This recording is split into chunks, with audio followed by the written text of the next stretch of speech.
little bit more powerful though than Shen's ultimate, because the impact it has on the game is overall a little bit higher. A level 6 Twisted Fate is definitely one of the most scariest things in the entire game for the side laners to face, because at any moment you could instantly be facing a 3 vs 2 or 2 vs 1 fight, and he packs a ton of damage and crowd control to make the most of his ganks and secure the kill just about every time. Twisted Fate is the all-star roamer of League of Legends and is notorious in both competitive and ranked play because of that global pressure.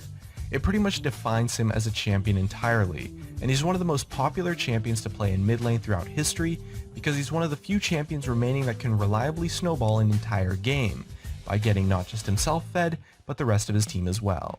He can fill the split push role too, or use his ultimate to jump on objectives or help defend towers at a moment's notice, and it makes him a pretty flexible choice for any team composition.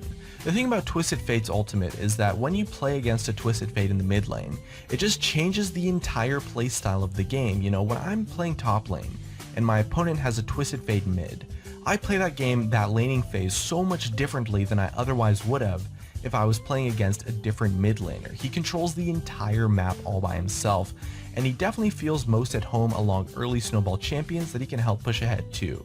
Next up in the number 4 spot we have Amumu. His ultimate is Curse of the Sad Mummy, and it binds all enemies around him, stopping them moving or attacking and dealing a chunk of magic damage. Remember what we said about Sejuani's ultimate being maybe a little bit unreliable because it was a skill shot? Well, we rate Amumu's ultimate a lot higher because although it does a similar job, it's way easier to land because you don't actually have to hit a champion directly with a skill shot, and the radius itself is also much higher. Amumu is pretty much always going to be on the front line with his bandage toss, so waiting till a few enemies are attacking him and then just popping his ultimate or perhaps using it with flash is an almost guaranteed way to swing a fight. It's still not perfect. Dodging Amumu's bandage toss and kiting him can stop him from getting an optimal ultimate, so he does have to use it in sticky situations at times, but it's way easier to land a ridiculous Amumu ultimate than a ridiculous Sejuani one. This is all about variance and consistency again, and you can really see how it sets champions apart in terms of their strengths and weaknesses.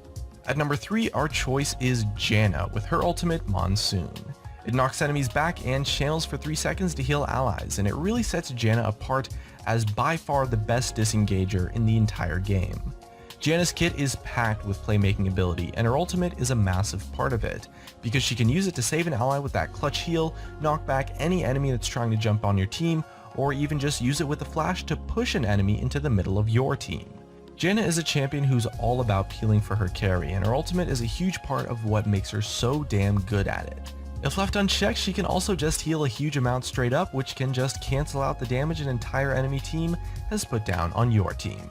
Monsoon is really good when used with proper positioning, and a great Janna ultimate can be the difference between winning and losing a lane or even an entire game, whether it's by surviving early tower dives or securing powerful endgame objectives like a Baron fight. Just missing out on the top spot is Orianna at number 2 with Command Shockwave. The ability functions in a similar kind of way to Azir, able to crowd control and burst the entire enemy team and put them into a position that works better for your ultimate. Although it can be a bit tricky to land compared to Azir's ultimate because you have less of an element of surprise, it's arguably much more powerful because Orianna doesn't have to use the entire rest of her kit to actually make it work. A well-placed Q or even an E onto an ally with good engaged potential can set Orianna up for an insane ultimate combo, and the power it brings has made her one of the most played mid laners in competitive League of Legends in the history of the game. It offers everything a mid lane mage could want. Zoning power with the pressure that it provides on her ultimate, it offers everything a mid laner mage might want. It gives her insane zoning power on her ball just by having it in a certain position. It gives her some great crowd control, area of effect, insane damage, and the ability to destroy either one enemy or just all of them. There's been some super insane Orianna ultimates in professional play, and they really act as a testament to how powerful she can be in the right hands, whether she's carrying teamfights with a Pharrell and Lord 3k elo shockwave, or just straight up bullying enemy laners with her 100-0 burst potential. And taking home the number 1 spot is of course Malphite with his unstoppable force. It's a dash with a ton of damage and a knockup at the end, and while using it, Malphite can't be crowd controlled. Once he decides to dash, there's no stopping him. It's the king of area of effect crowd control, and as an ability it's so insanely powerful that the rest of Malphite's kit is actually quite weak to compensate for it. When you lock Malphite in, you always do it for his ultimate, and unlike the high variance on other area of effect crowd control abilities like a Mumu or maybe Sejuani, oftentimes even Orianna, it's much more difficult to avoid. You can't kite Malphite because of the dash part of the ability, and once he hits a champion, he ends up right where he wants to be, in the middle of the enemy team, ready to tank and soak up as much damage as possible. The utility is huge and the reliability is just so fantastic, and Malphite's a champion that honestly kind of doesn't really do much outside of his ultimate, but has still remained a very competitive pick throughout the years, and it's because his ultimate is just that insane.